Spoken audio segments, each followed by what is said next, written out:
I'm going to share say hello to everybody. Again, third part in this Rome series. We'll get right into it. This is the shortest period time-wise, but the richest period as far as information. So we will not cover everything, but we'll try to do as much as we can in the next 45 minutes or so. Let me get my... Are you seeing this? Yes. It's okay. I'm going to go to slide show from the beginning. And this is what we've seen before, a selection, how the persistence of the menorah is one constant through all the ages of the Roman presence in Rome. And are we seeing this picture of a medieval pope? That's good, Cheryl? Okay. So last time we ended with the High Middle Ages, and I was talking about the cultural efflorescence in late 13th, early 14th century Rome, not only among Christians and Jews, and we talked about the poet and writer Emmanuel of Rome and some others. This was a brief interlude before significant changes in Roman Jewish life, and in fact, before changes in European Jewish life overall. There are a lot of reasons for this, but in Rome, we have the abandonment of the city by the papacy in 1305, 1308, when they moved to Avignon, and Rome becomes a sort of a depopulated backwater for almost a century. So the culture leaves, and that includes the Jewish culture.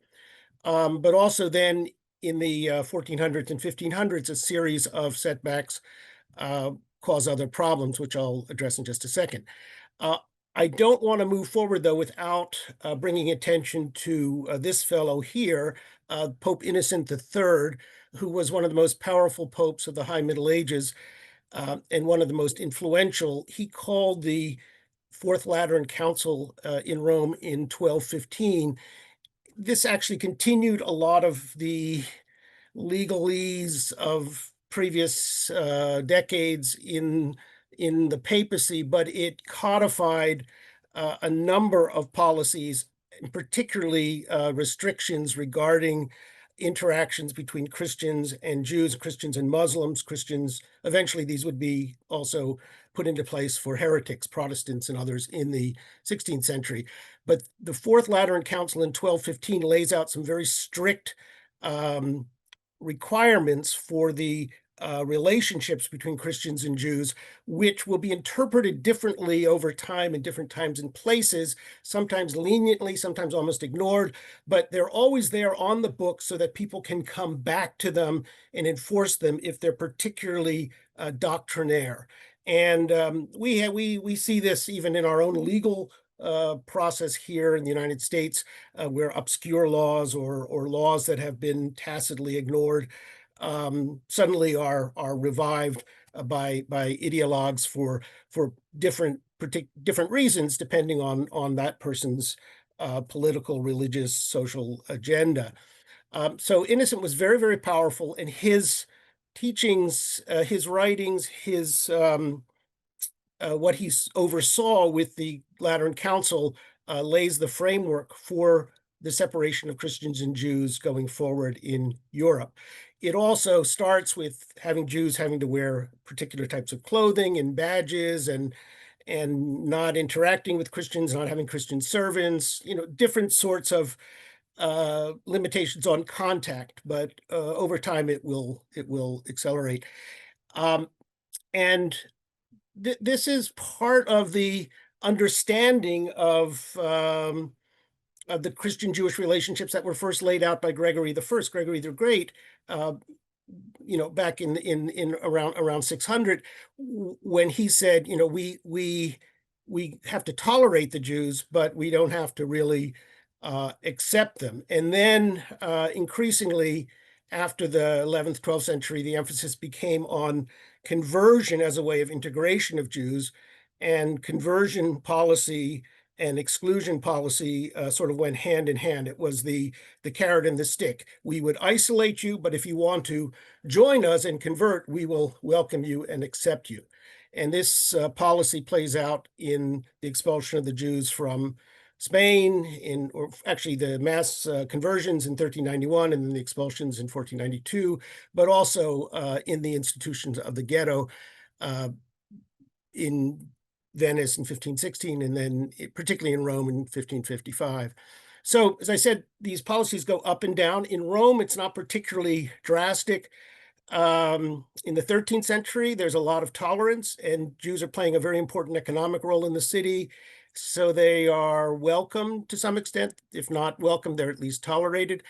But in the 15th century, when the papacy returns to Rome, a series of popes trying to renew the city, get it in their head to strictly enforce the 1215 Lateran Council, and Eugenius IV tries to actually institute a ghetto, what we would call a ghetto. The word didn't exist at the time, but he's thwarted in that. There's a Congress in Tivoli, and the rabbis of Rome, and they make appeals, and it is not put through. But the groundwork is there. This is the plan, and then in the next century, it will be fully implemented. In the meantime, we have a respite. We have a period of respite in the early 1500s when a series of humanist and very worldly popes, two of them from the Medici family from Florence, are creating almost an international community, a cosmopolitan community in Rome. People are coming from all over Europe, scholars, artists, and they're embellishing the city. This is the period of Julius II and Leo X, the Sistine ceiling, Michelangelo's great works of architecture, poetry, other things are being promoted there. And the Jews are participating in this. They're doing quite well. Most of those restrictions of 1215 are not being imposed. We have a few remnants of this period in the Jewish record. One of them is this inscription in the Jewish Museum now from the period of Julius II, in which he's improving the streets right around the area where the Jews are living. So the Jews are part of the culture, and they are reaping the rewards of a thriving Renaissance city. Leo X, who I mentioned briefly, because he allowed up to 11 synagogues during his realm. He also essentially is a patron. He allows the establishment of a synagogue for the Catalan Jews from Spain. This is a period of huge influx of Jews from Iberia who've been expelled in the 1490s, and then they continue coming from Portugal and then from southern Italy during the first decades of the 1500s. So he acts to incorporate these into the Roman body politic and the Roman populace, and allows a synagogue, the Catalan synagogue, of which we have the ark still surviving, and it's the oldest item in the I believe in the Jewish Museum in Rome today. I'll show you in just a second. So this influx of population, though, it more than doubled the Jewish population in Rome in the early 1500s. And this certainly created new sorts of tensions, which probably aggravated or stimulated the movement among the most anti-Jewish factions in the church to revive these ideas of separation and implementation of oppressive measures. The same thing was happening in Venice, slightly different circumstances in the same years, and Venice does create what comes to be known as the ghetto, a separate Jewish enclave in 1516. But the circumstances there are quite different because Jews had not lived in Venice. So all of the Jews who were living there at the time were newcomers. They were refugees, and they'd never had the privilege of living in the city. But in 1516, they were given the privilege. It wasn't a penalty. It was a privilege to have their own Jewish quarter, just like several other groups, the Armenians and the Greeks and others had their own quarters. But the downside was, yes, you could have your own quarters, but those staunch clerics who were against the interaction of Jews and Christians said, yes, but we're going to have many more controls on this area than we have for the Armenians and Greeks. And therefore, there were curfews, there were penalties, there were locked gates. So Venice was both, there were pros and cons to it. When it gets implemented in Rome in 1555, there are very few pros. It's almost all punitive and separation, and that's what happens. This is the arc from the Scuola Catalana from probably 1523, so high Renaissance, and it looks very much like some of the architecture we would find in high Renaissance churches at the time. This is a 19th century photo, a rare photo before the destruction of the synagogues in the ghetto, and we'll get to that later. And this is the way it's been reconstructed. All of these fragments have been found scattered in different places, and they've been put back together. And we have this in the Museo Ebraico di Roma, which is a newly founded installation in the basement area of the great modern early 20th century Tempio Maggiore, a museum that was founded just 20 years ago after the centennial of that synagogue in 2005. And you can see there's a menorah in the architrave, there's the Ten Commandments up top, typical Jewish representation that will continue for centuries, all done in a very classicizing style, probably by very good stonecutters who were working in churches, no doubt, at the same time in Rome. Just a few details here. And of course, we saw the menorah on the Arch of Titus, which was still visible at this time. So this has continued as a symbol. You'll see no Magen Davids, no Jewish stars in any of this decoration, because that's a new introduction into the Jewish symbolic vocabulary. Really picks up in the late 19th century, but you really won't see it in Italy much at all. So this is the inscription, and you can see this in the museum today. Classical architrave, bead and reel design, egg and dart up top. So typical classical vocabulary. Only the menorah and the commandments and the Hebrew inscription identify its purpose. So where were Jews living at this pivotal time in the early 16th century? They were mostly at this time around the river, where everybody in Rome was, but because there was a lack of water in the hills, but they were clustered close to the Tiber Island. And I mentioned the Pier Leone family in the last lecture, and the Pier Leone family controlled in the 13th, even into the 14th century, parts of the island and the bridges, and they were in Trastevere, and they were in this area, what we call Rione Sant'Angelo. But this is by the 1500s, this is where most Jews in the city were living. And this is where the Scuola Catalano, among other synagogues, were established. This is on the left, the 1551 map of Bufalini. It's the earliest real map we have of Rome. And you can see, this is the area of the ghetto. If you can see my cursor, this is the Platea Judea, and this is the Via Judea, the Jewish street. And these would become central parts when the ghetto is established just 5 years later. And on the right, we have the 1748 map of Noli, Giambattista Noli. This is the greatest map, the most accurate map of Rome of all times. And here you can just see an outline in a solid line here. This is the area that had been established as the ghetto and was recognized in 1748. Importantly, I can't see you all here, but if I asked you all to raise your hands, how many of you have been visited to the Roman Ghetto? Probably a lot of you would say, I've been there, I've been there, I've been there. But no, none of you have been to the Roman Ghetto, because the Roman Ghetto doesn't exist. Every bit of the Roman Ghetto, except one little bit we call the Braccia Leonina, which I'll get to, was destroyed in the late 19th, early 20th century. What you experience is a new invention by the tourist industry to convince you that this area was Jewish, even buildings that never were. But also, you are seeing a very recent repopulation of the area by Jewish institutions, particularly real kosher restaurants or faux kosher restaurants, and Chabad and other people who were never there in the many centuries that this existed.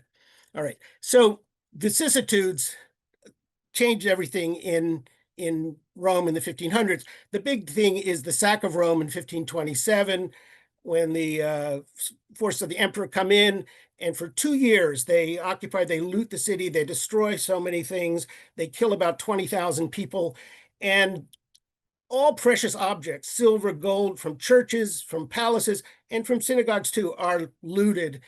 It's one of the reasons we have nothing old, nothing Jewish that's old from Rome, because it was all stolen at the time. Later, there would be similar instances where people would pillage and melt silver down because they had to pay their armies and that kind of thing. This was followed by an outbreak of plague. So Rome was severely depopulated, and all that cultural efflorescence of the teens and the 20s of the Medici and others just disappeared. And when Rome revives in the 40s and 50s, it's a much different world. Rome is different, and so is Europe. Martin Luther, had tacked up his theses, and the Reformation was in full swing. The Catholic Church was playing defense, and they were concerned about everyone who wasn't following the doctrines of the faith. They were particularly adamant about and aggressive against Protestant heretics, but Jews were there too, and they were an embarrassment, and they got swept up in this whole Catholic Reformation movement. So what we find is attacks on everyone who's not Catholic enough. And the first thing that happens is that the Spanish Inquisition is brought to Rome, and it's brought by a guy named Cardinal Carafa under the Pope Paul III. Carafa then goes on very shortly after, in 1553, and orders the collection of all the Talmuds and Jewish books in Rome, and the public burning of them on the Campo di Fiore, where many of you have been, because now it's a big, popular spot to hang out in the city. But it was a place of public execution and burnings and punishments in the Renaissance. Giordano Bruno, the philosopher Giordano Bruno, was burned there alive in 1600. Just a few years ago, in 2011, a plaque was put in the piazza, just indicating where the Talmud was burned, and commemorating that. This same Pope, Paul IV, is elevated to be Pope and becomes Paul IV, and almost immediately he institutes this clausum, this closed area for the Jews, which then takes on, because of the association with Venice, the term ghetto, although it's not popularly called ghetto for several decades. And this is 1555, and Paul IV Carafa, a really terrible man, much hated in Rome, not only by Jews, but by everybody else. He institutes this policy of separation, and very quickly walls are built to close off streets. And, it's the policy that the Nazis imitated when they created the Warsaw Ghetto during the Holocaust. But first you're just putting up brick walls across streets and putting in one gate. Gradually, circumstances require a few other gates, and then you start closing up windows, then you tear down houses, different sorts of things. The process of change in the ghetto takes place over a long period of time, but the first changes are almost immediate after 1555. I'm not going to read you the bull, the papal bull, Cum Nimis Absurdum. It's very, very famous, and you can find the full text in Latin and in English online. But it's called Cum Nimis Absurdum because it begins, since it is absurd and utterly inconvenient that the Jews, and then he goes on, and I'm going to be political here. If you read this and substitute like immigrants for Jews in a lot of this language, you're going to hear things that are still being said when outsiders are denigrated, defamed, and cast as the enemy today. And it is strong language, and unlike Eugenius IV, Paul IV goes right into action. He was an old man already. He was 79 years old when he became Pope, but he enacts these really draconian policies, which unfortunately most of his successors endorse going forward. So we have some evolution of the ghetto. I'm be touching on these dates, so I'm not going to go through them here. But essentially, the ghetto as a physical structure with walls and gates stands more or less until 1848, so 300 years almost. And the actual regulations against Jews are in force until 1870. Only when Rome is captured by the Italian forces of the Risorgimento and it becomes the capital of the city, are Jews essentially free. Technically, the laws actually stay on the books even longer, but they're ignored after 1870, and Jews can disperse and live anywhere and take on any profession. So most of the rules about the ghetto were about separation, about contact of Jews and Christians. Jews were allowed to come out of the ghetto during the daytime, and they were allowed to have business with Christians, but there were many businesses they were not allowed to engage in. And over time, what was allowed was essentially they could deal with secondhand goods. They couldn't make or sell new things, but they still played an important role in the Roman economy, and the popes did rely on them for income. If not through loans, it became increasingly common for them to tax the Jewish community. So the Jews did have streams of income. The wealthiest Jews maintained trade networks, particularly with their co-religionists, with other Jews in Muslim countries. And there was a steady trade in spices and other luxury items coming from the East that would come into Civitavecchia and then be brought down and put in warehouses, and the Jews would either rent or own these warehouses outside the ghetto, and they would have Christian partners, and there would be business arrangements because with any law, people work to get around it, and that's what people were trying to do. But still, it definitely strangled the a natural development of the Jewish community. Paul IV's successor, Gregory XIII, who was a pope I always kind of liked before I started studying all of this, because he was the first to put in streets and kind of urbanize the city, and he began to, had an urban vision, but it was steeped in deep Catholic faith. He created the pilgrimage to the seven churches, and he entirely endorsed all of Paul IV's pronouncements. And then he actually went the next stage, which was separation, yes, but conversion and integration. That's the ultimate goal. And Gregory was very forceful in starting programs that forced the Jews to listen to conversionary sermons every week, and really pressuring Jews to convert to Catholicism, offering them rewards to do so.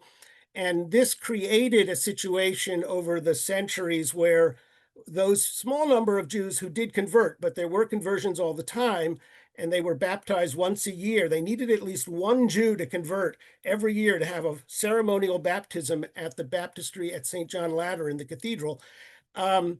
These people would often be trained then to come back and argue against their former friends and relatives and try to convince them to convert as well. It became such an established mechanism that by the early 17th century, the Barberini, Pope Urban VIII and his brother, his cousin, they created this Collegio dei Neofiti, this College of the Neophytes. And this is up on Madonna dei Monti in the Rione Monte. And those of you who've read the book or know the story, or I think Spielberg is doing a movie on the kidnapping of Edgardo Mortora in the 19th century. This is where Edgardo Mortora ends up. This is where those who were planning to convert, they would be kind of put into this college where they would be trained, and it was kind of cult-like, and they would be inculcated with Catholic doctrine. And when they were ready, they would then have their formal baptism and take on a new name. So this building is still here. I walked past it in March. This is my recent photo. and it's now part of the University of Rome. It's not being used for to convert Jews anymore. Around the edge of the ghetto, there were also other things going on. This is the Church of San Gregorio della Divina Pieta. Uh, Probably not coincidentally that it's named after St. Gregory, who was the one who first pronounced this policy of tolerating the Jews but not really integrating. This tradition has it this church is built on the house where Gregory was born. It's right by the river, right on the edge of the ghetto. You've probably seen it. And it was a place where Jews were preached to in front of the church to try to get them to convert. The stories are that you hear from the Jewish communities, Jews put wax in their ears so they wouldn't hear the sermons. So they would attend because they were forced to attend, but they wouldn't hear it. And consequently, in the 19th century, when a new facade was put on, the inscription from Isaiah 65:2-3 was put in Latin and in Hebrew on the facade so that everyone could see it, basically saying that the Jews are a rebellious people and they won't listen. So I don't know how much of this is legend and how much is truth, but there's a kernel of truth in, and certainly this was part of the conversionary strategy of the popes. Let me catch my breath for a second. Okay, I'm going to run through a whole series of pictures of what the ghetto ended up looking like in the late 19th century, in its last decades, when photography existed. You'll see no people because these all had to be slow, long exposure shots. You can see blurred people here in some of them. You can look at these pictures and you can read the description of the ghetto in the mid-19th century by the German historian Ferdinand Gregorovius, which basically paints the picture of a teeming, decrepit, smelly, disgusting slum. And that's exactly pretty much what the ghetto had become at that time. And frankly, I lived in Rome for the first time in the 1970s, and there were plenty of neighborhoods in the old city that I could walk through that kind of met some of those same criteria. But they were also very lively hives of human activity. People lived up stuff, they shouted from window to window, they had their laundry across the street, there were shops on the ground floor. Sometimes the same kinds of trades that old Jews had used to perform in the ghetto, repairing old furniture, mending clothes, making baskets, all these sorts of things. And looking at these photographs, you have to imagine these areas in color, first of all, not in black and white, and filled with people. There is a series of watercolors done by a German painter that are in the Museo di Roma, which actually has some of that life in there, and I'm not sure if I'm showing any of these now. This stretch here, which I'm showing, was the fish market right outside of the Portico d'Ottavio, the ancient portico, and there was a temple there and everything, and the Church of Sant'Angelo della Pescaria, which was where the city fish market is. Most visitors to Rome now, and most of the guidebooks, say that this was part of the ghetto. This was actually just outside of the ghetto. The ghetto abutted this area, and probably the left wall that you see here of this street was probably the back of the ghetto houses. But these are all different ghetto scenes. And importantly, the ghetto was expanded under Pope Sixtus V, which was a good thing because it was already getting overcrowded because of a lot of immigrants, people coming in, refugees. I won't call them immigrant refugees, who were forced to live there. And it was built one block over towards the river. And these are those houses, the back of the ghetto houses. And the Tiber River, before the embankments, and if I'm lucky, we'll end this lecture with a picture of those embankments. The embankments, before the building of the bank, the Tiber flooded all the time.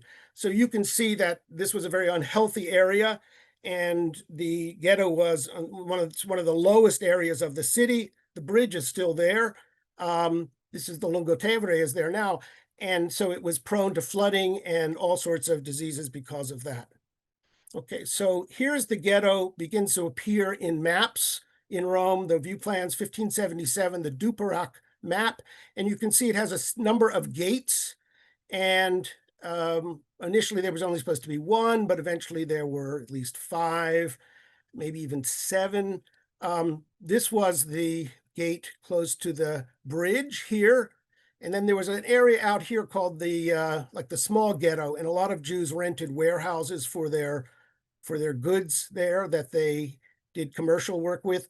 And then on the other side here, I've got to move everyone's little heads. I can't see it on the map, but well, over here on the right is the main gate, which goes to the Platea Judea. This is that street with the fish market that I just showed you, and then there was a gate here as well. Some other views are somewhat better, and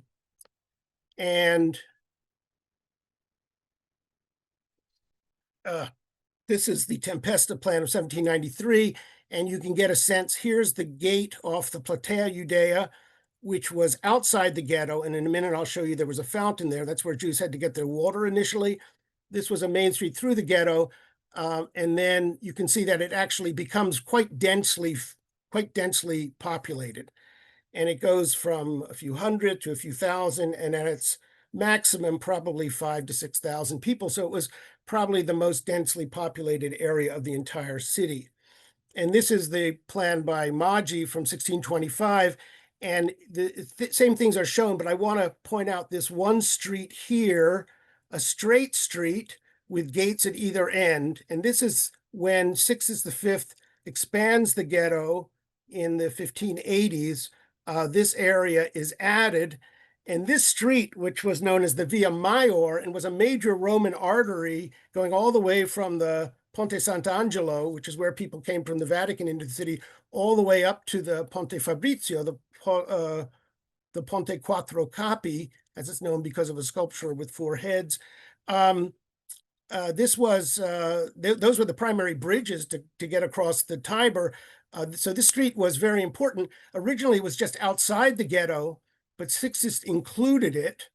But he did it, and he allowed his architect to build, Domenico Fontana, to build these two new gates and to charge tolls to people who had to take this shortcut, because if you were a non-Jew and wanted to get across this bridge, you weren't going to go all the way around the ghetto. You wanted to get through, so you paid your penny or whatever it was. And then the Fontana had the rights to build on this area, to develop this area. And in the 1620s, they build new houses there. So probably the backs of those houses that I showed you in that view from the river were probably these houses, and they may have been owned by the Fontana family. The Fontanas, well, I'll get to them in a second, very, very important in the history of the ghetto. But generally, Jews were not allowed to own property, so they had to rent. But the policies were set that the rents couldn't be raised. So basically, Jews could pass on within the ghetto the rental right. It's like a rent control department. But they also could build and adapt, just like in Venice, without too much interference. Eventually, most of the property in the ghetto became owned by churches, confraternities, a few noble families that had already owned property in the area when the ghetto was established, continued to own as landlords. So this is the area that became the ghetto, and this has all been destroyed. This is the only part. Any of you have been to Rome and to the ghetto, you might have walked on the Via della Reginella. So this was added to the ghetto in the last expansion in 1823 by Pope Leo XII. This takes you to the Piazza delle Tartarughe with the fountain with the turtles built by the Mattei family. And the Via della Reginella today is, we will talk about this if I do some more lectures later, important because it's one of the places with the most Stolperstein, the little bronze tablets on the replacing cobbles on the street with the names of Jews who lived in these houses who were deported to Auschwitz and killed. And this, so we know that in 1943, this was still heavily populated by Jews, even though the ghetto had ceased to exist, 60, 70 years before. Of course, this is what you see today. Basically, the whole area was torn down, and we just have four big mega blocks here. And then this block has the synagogue in the center. And we might get to this at another time. But again, here's the fish market. So this is the street. This area was outside of the ghetto. If you wanted to get into these houses, you entered from the Via Rua, which was the main street of the ghetto. And only the houses on that side were part of the ghetto and enclosed. And this was one of the major gates to the ghetto from the Piazza Judea. And the Piazza Judea was doubled in size, but the gate separated it, and it was called the outside Piazza Judea outside the ghetto and Piazza Judea inside. It may be this kind of joining of like a funnel connecting two little spaces is a medieval arrangement of spaces. We see it in San Gimignano in the Middle Ages. We see it in Todi. So it could be a vestige of the medieval city. Now, it was crowded. It was unhygienic. One of the big problems was there was no water. And to get your water, you had to go to the river, which was filthy, or you had a well, and that was always suspect because of a lot of different problems too. And this was a problem that not only Jews had, but all people in Rome, because the aqueducts had been cut in the 6th century or so that had brought water to Rome in antiquity. So beginning in the 16th century, one new aqueduct was brought in, the Acqua Virgo, which feeds the Trevi Fountain today. And that was the only place you could go to get fresh water in the city. And then when Sixtus V, the same guy who expanded the ghetto, when he became Pope in 1585, the first thing he said he was going to do was bring water back to Rome. And almost immediately, he began construction on a new aqueduct called the Acqua Felice. His name was Felice Peretti, meaning happy, and he wanted to make people happy with new water. So it was a pun. And he, within 18 months, he brought water to the Quirinal, and this is the big fountain that was built in 1588, I think it was finished. But the water was already flowing by 1586 to his own villa, 1587 to the whole Quirinal, which became a very populous area. And then he had this big statue of Moses built. The story of Moses, of course, hitting the rock, and then water coming forth. This is likening Sixtus to Moses. He didn't think that the story also means that Moses in his anger hit the rock, which was one of the reasons he wasn't allowed to see the promised land. That was too much. But in this case, Moses was Sixtus, and this is the Acqua Felice. And if you look at pictures of Sixtus, like in his own tomb at Santa Maria Maggiore, he looks very much, he's a very bearded man, and there's some similarity. So this is a tiny digression just for a minute. I want you to remember, very important to remember, that all the time that Jews were being herded into the ghetto and confined there in ever increasing density with ever deteriorating economic and hygienic circumstances, Christians, Catholics in Rome continued to see Jews in a different way. And this is something I talked about in relation to early Christians, and it's something that has never left the church. So the Hebrew Bible, the Old Testament, is foundational for Catholicism. So the personages, the personalities, the characters from the Hebrew Bible continue to resonate and be used in the art and in the theology of the Middle Ages, the Renaissance, the Reformation, the Post-Reformation, and on. These are just two examples that I just pulled from my slides. Everybody knows Bernini's David, and David remains, a great hero. And of course, he's seen as both warrior and king, but also as author of the Psalms. This is a painting of Queen Esther. I just saw this in June. I'd never seen it before, never even knew of it. I walked into a church I'd rarely been in before, and it's only about a 2-minute walk from the ghetto, so it would have been very close. It was rebuilt in the 19th century, but while the ghetto was still in existence, and the painter, this guy Carlo Ruspi, was charged with.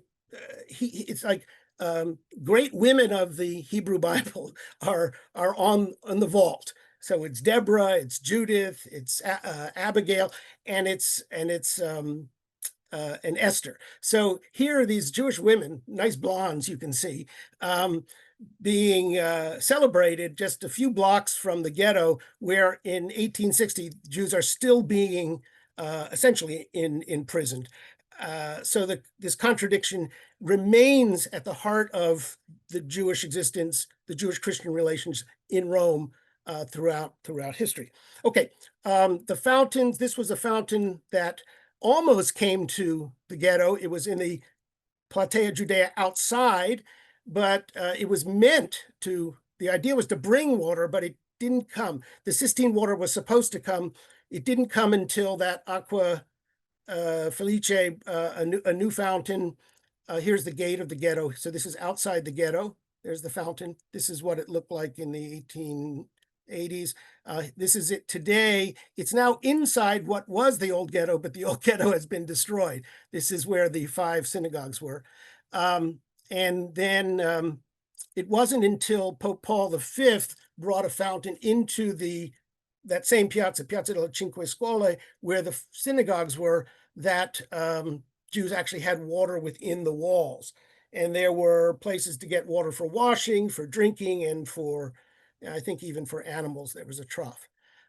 This is possibly a remnant from that fountain or an earlier fountain. We're not sure.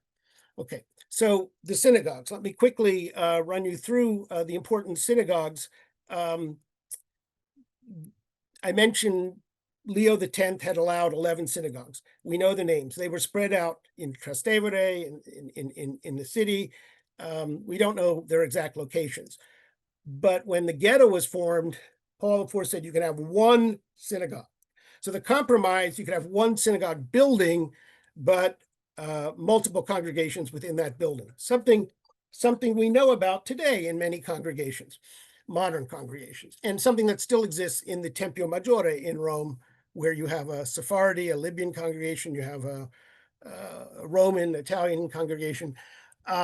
So it's a composite building because some of the buildings already existed and then things were added on over the years. And then there were changes after different disasters. But this is what we know it looked like because this is a photograph taken in the 19th century. It was fully torn down, what was left of it, in 1908. We don't know a lot about the appearance of the synagogues inside. We know their names, and we have a few photographs that were taken in the 19th century in their last stage.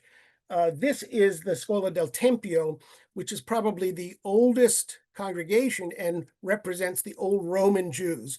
And one of these photographs does, though, show us these wonderful spiral columns. This is the Teva, the Bima at one end, and then you had the ark at the other. And you know, those who listened to the other 2 lectures, I mentioned spiral columns before, and there's this idea that they go back to the Temple of Solomon, even though we know that's not true today. But this was the Roman myth, that the spiral columns came from the Temple of Solomon. So these are definitely an evocation of that story. The only image we have of people in a synagogue is unfortunately a caricature, a satiric caricature done by a German artist, Hess, in the mid-19th century. And he did a series. This was a very popular print. They're color versions, they're black and white versions. We can't quite identify the synagogue. I've seen different people refer to it as the Castiglione synagogue for the Jews from Castile, and also as the Temple synagogue. It's very classical. It has sort of a classical frieze around it. It has an ark here with a menorah at top. It could be a composite, and it wasn't done on the spot, so it would have been done maybe visiting and then, inventing. The emphasis of the author, though, isn't the building, but it's the people, and they're shown in a very unflattering way. Some praying, some taking snuff, children playing, and he was a political satirist, and it was probably meant to emphasize the chaos and disorganization of of Jewish worship, and so it was not a flattering picture. These are some of the other synagogues from old photos, the Scola Nova, and some of these arcs have been salvaged and are now installed in the Tempio Maggiore, and you can see them there in the sides of the building. We have pieces from these synagogues. This is from the Siciliana. It was a piece of floor. This is now in the Jewish Museum. It's intarsia work with rich marbles. And then we have this enormous collection of silver work and textiles, which fills the Jewish Museum today. And I'm not going to get into in this talk, but it is splendid to see. And along with the museum in Prague, it's the greatest collection, in situ collection of Judaica of any place in at least in Europe. And the story of the survival of these things is quite extraordinary.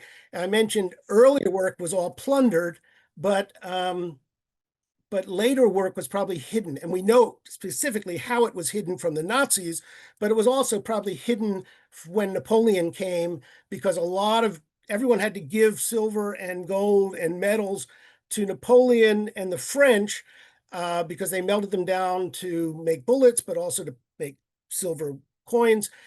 And everyone turned in all the lamps, incredible lamps and other types of home utensils, but they rescued the synagogue silver, the rimonim, the breastplates, the crowns. And today there's this enormous collection in the museum. These were done not by Jews. These were not made by Jews. And many of them were made, some of the things were even repurposed from other items, not the crowns and the finials, but lavers and bowls and things like that, because Jews were pawnbrokers and they had things. They had older things. They were allowed to deal in secondhand goods, but they knew the value of goods. And these have the crests of families. This is not coats of arms. These are crests, because there was no nobility, and the families themselves would make up these crests. And they almost all had lions in them. Some had roosters. And they had rich textiles to wrap the Torahs in, and then the parochet in front of the arks.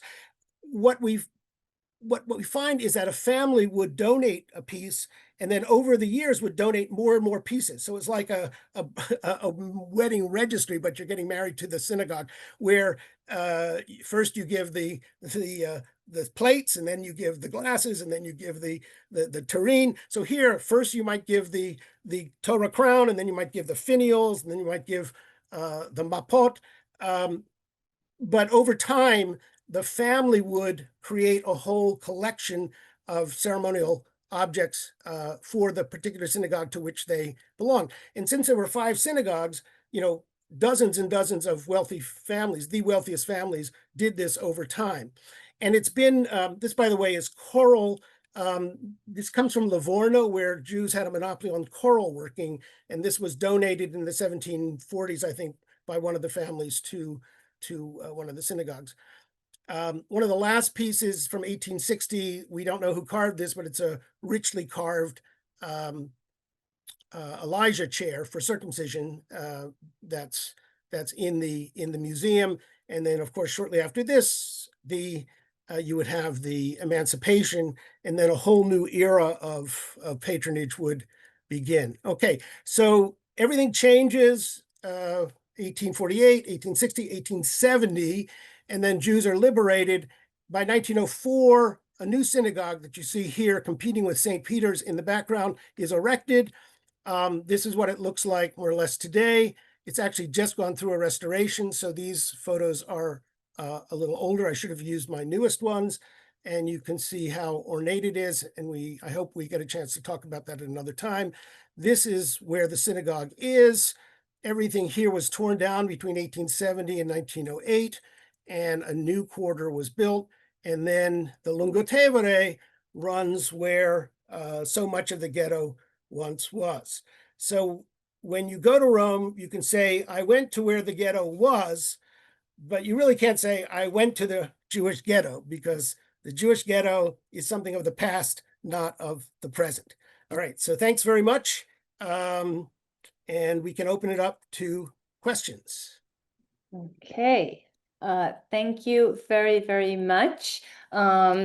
I'm going to jump right into questions. I'll say some people have some technical issues, so if you stay a couple minutes after we end, I'll answer them too, but I want to focus on our questions, and I'll start actually with the end. The liberation of the ghetto. Can you say a little more about how that happened, why, so we understand that? Okay, well, I hope at some point I'll give a talk on the Emancipation and Risorgimento, but the Jews thought they were going to be free from the ghetto in the late 1700s when Napoleon troops come in and the French liberate the ghetto.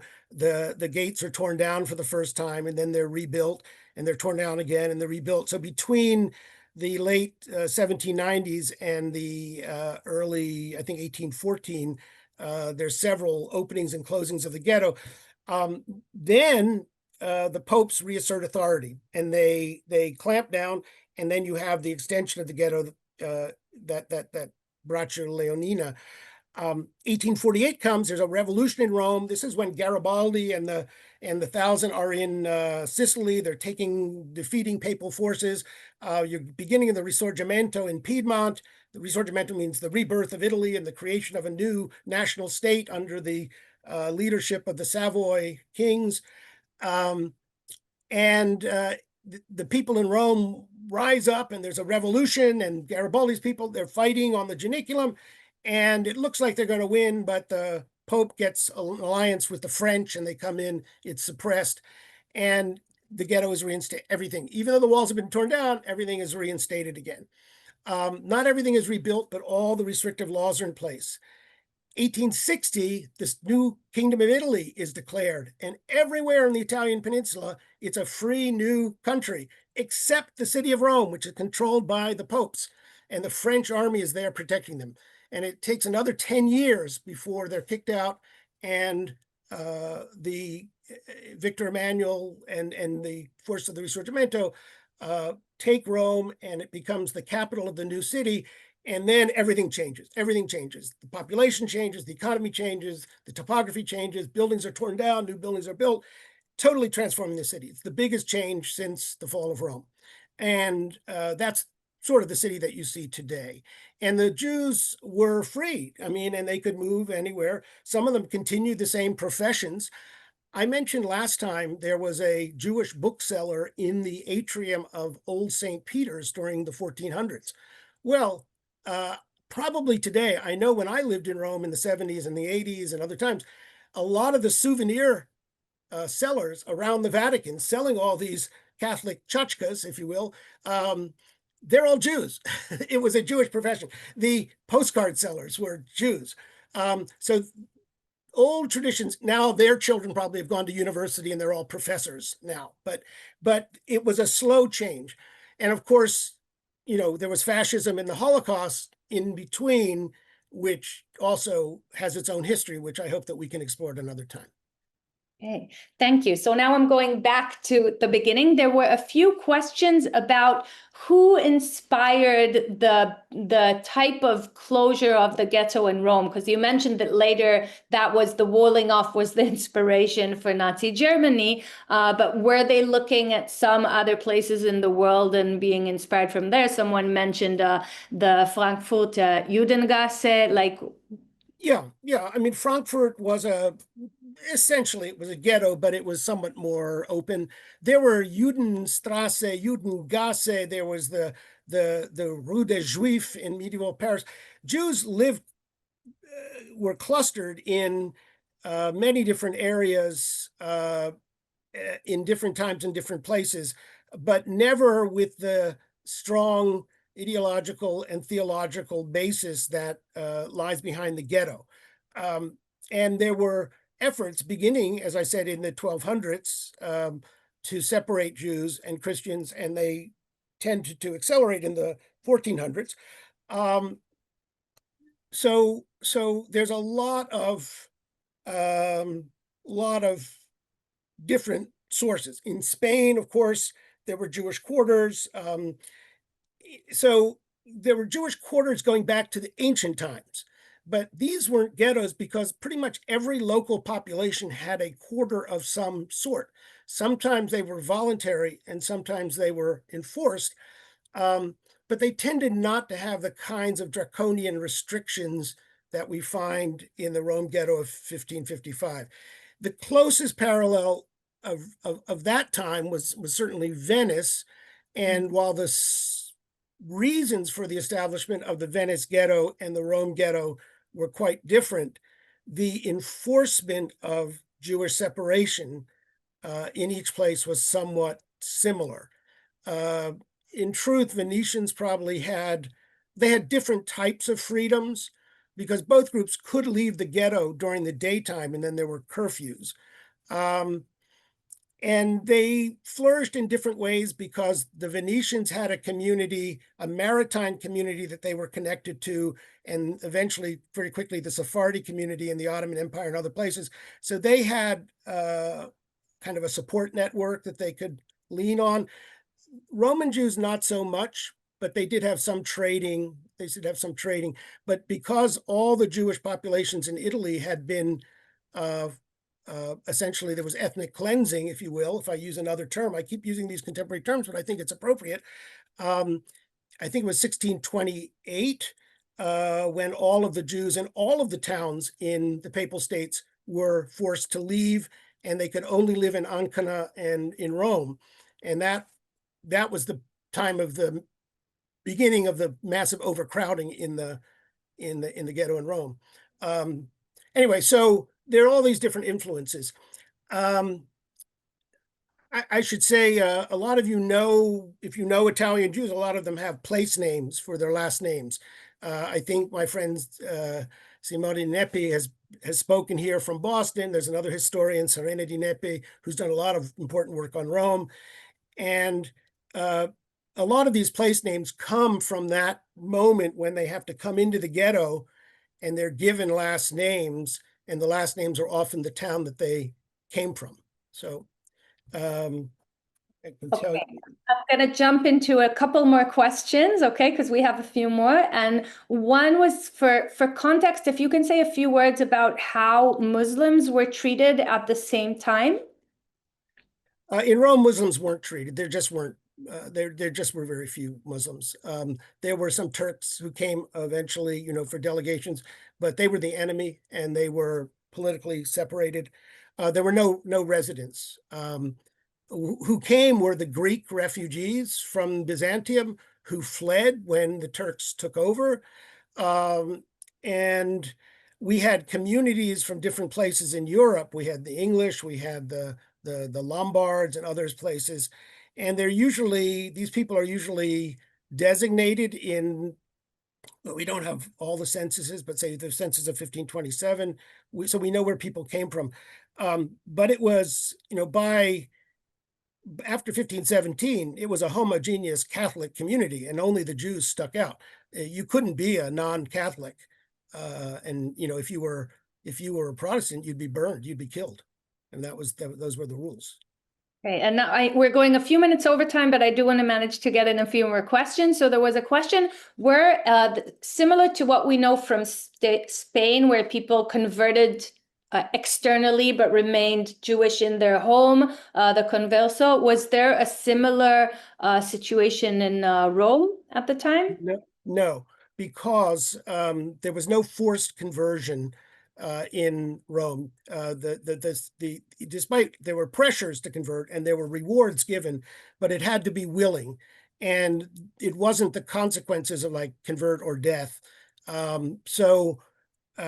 There were very few conversions. I mean, the numbers are very small. The Roman community was quite tight, and it was exasperating for the papal authorities that they were always complaining they didn't have enough converts. What's going wrong? What's wrong with their policies? And if you in Rome, if you did convert and reverted to your previous religion, you would be subject to the Inquisition. But there are stories. There's a great story that Kenneth Stowe tells, I think, of this one person who kept. It was like, I don't know what he was getting, free meals or something, but he kept saying he was going to convert. And then at the last moment, he would say, no, I don't think I'm going to. And this would go on and on. And you couldn't force them. They could never force them. You couldn't just sprinkle holy water, which is different from what happened to Edgardo Martoro, because the church accepted that if someone just happened to be baptized, not by the church, but by someone else, that baptism was valid, and then they were Catholic and not Jewish. So there was a contradiction, but there was always a tension about how the church dealt with Jews. I mean, there's always this tension and contradiction. Okay, we'll end with one last question about the destruction of the ghetto, because you mentioned that doesn't exist anymore. Was it a premeditated thought of destroying it? Was it just part of the development of the city? How and why did that happen? It was both those things. Everybody wanted it was, people. There wasn't a historic preservation movement at the time. So the same thing happened in Prague. These were old buildings. It was considered slum clearance. These were the neglected buildings of the city. And the Jews themselves were not the owners of the properties. They were tenants. But there was there was some opposition to the destruction and some delays. Probably if there hadn't been a fire in the Cinque Scuole in the 1890s, which destroyed a lot of the interiors, the building might have been saved in 1908, but it came down because there is a photo that shows the coexistence of the new synagogue in 1904 and the old synagogue still standing. But it was for the health of the city. They needed to control the Tiber. They had to stop the floods, and the Jewish district, and not only the Jewish district, a lot of other neighborhoods were totally eradicated.